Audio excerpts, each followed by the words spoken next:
ಚಿತ್ರದುರ್ಗ ಜಿಲ್ಲೆಯ ಜೀವನಾಡಿ ವಾಣಿವಿಲಾಸ ಸಾಗರ. ಈ ಸಾಗರವು ಮೂರನೇ ಬಾರಿಗೆ ಕೋಡಿ ಬಿದ್ದ ಪ್ರಯುಕ್ತ ಕರ್ನಾಟಕ ಸರ್ಕಾರದ ಯೋಜನಾ ಮತ್ತು ಸಾಂಖ್ಯಿಕ ಸಚಿವರಾದ ಹಾಗೂ ಜಿಲ್ಲಾ ಉಸ್ತುವಾರಿ ಮಂತ್ರಿಗಳಾದ ಡಿ ಸುಧಾಕರ್ ಅವರ ನೇತೃತ್ವದಲ್ಲಿ ಶ್ರೀ ರಂಗನಾಥ ಸ್ವಾಮಿಗೆ ಪೂಜೆ ಸಲ್ಲಿಸಿ ವಿವಿ ಸಾಗರಕ್ಕೆ ಬಾಗಿನ ಅರ್ಪಿಸಲಾಯಿತು. ಈ ಸಂದರ್ಭದಲ್ಲಿ ಮಾತನಾಡಿದ ಸಚಿವರು, ಮೂರನೇ ಬಾರಿಗೆ ಕೋಡಿ ಬಿದ್ದಿದ್ದು ಅತೀವ ಸಂತೋಷ ತಂದಿದೆ, ಸಂಭ್ರಮ ಉಂಟು ಮಾಡಿದೆ. ಜನ ಜಾನುವಾರುಗಳಿಗೆ, ರೈತರಿಗೆ ಬಹಳಷ್ಟು ಅನುಕೂಲವಾಗಿದ್ದು ರೈತರು ನೆಮ್ಮದಿಯಿಂದ ಜೀವನ ನಡೆಸಲು ಸಾಧ್ಯ.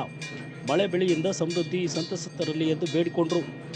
ಈ ಬಾಗಿನ ಕಾರ್ಯಕ್ರಮದಲ್ಲಿ ಸಚಿವರಾದ ಜಿಲ್ಲಾ ಉಸ್ತುವಾರಿ ಮಂತ್ರಿಗಳಾದ ಡಿ ಸುಧಾಕರ್, ಹೊಸದುರ್ಗ ಕ್ಷೇತ್ರದ ಶಾಸಕರು ಹಾಗೂ ಆಹಾರ ನಿಗಮದ ಅಧ್ಯಕ್ಷರಾದ ಬಿಜಿ ಗೋವಿಂದಪ್ಪ, ಚಳ್ಳಕೆರೆ ಕ್ಷೇತ್ರದ ಶಾಸಕರು ಹಾಗೂ ಸಣ್ಣ ಕೈಗಾರಿಕಾ ಅಭಿವೃದ್ಧಿ ನಿಗಮದ ಅಧ್ಯಕ್ಷರಾದ ಟಿ ರಘುಮೂರ್ತಿ, ಹೊಳಲ್ಕೆರೆ ಕ್ಷೇತ್ರದ ಶಾಸಕರಾದ ಡಾಕ್ಟರ್ ಎಂ ಚಂದ್ರಪ್ಪ, ಚಿತ್ರದುರ್ಗ ಜಿಲ್ಲಾಧಿಕಾರಿಗಳಾದ ವೆಂಕಟೇಶ್, ಅಪಾರ ಜಿಲ್ಲಾಧಿಕಾರಿಗಳಾದ ಕುಮಾರಸ್ವಾಮಿ, ಸಫಾಯಿ ಕರ್ಮಚಾರಿ ನಿಗಮದ ಅಧ್ಯಕ್ಷರಾದ ಪಿ ರಘು, ನಗರಾಭಿವೃದ್ಧಿ ಪ್ರಾಧಿಕಾರದ ಅಧ್ಯಕ್ಷರಾದ ಎಂ ಕೆ ತಾಜ್ಪೀರ್ ಹಾಗೂ ರೈತ ಮುಖಂಡರು, ಕಾರ್ಯಕರ್ತರು ಈ ಒಂದು ಬಾಗಿನ ಕಾರ್ಯಕ್ರಮದಲ್ಲಿ ಭಾಗವಹಿಸಿದ್ದರು.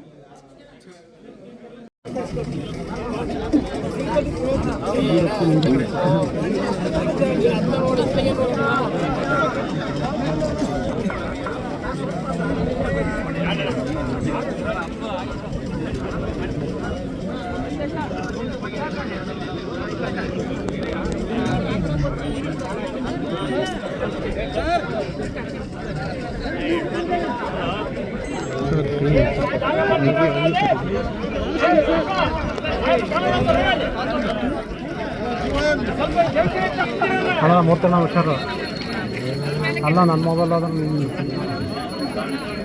ನಿಮ್ಮ ಮೊಬೈಲ್ ತೊಗೊಂಡು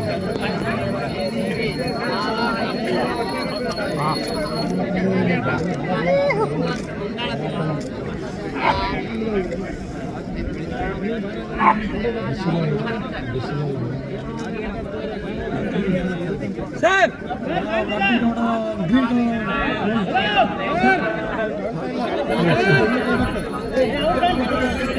ಓಕೆ.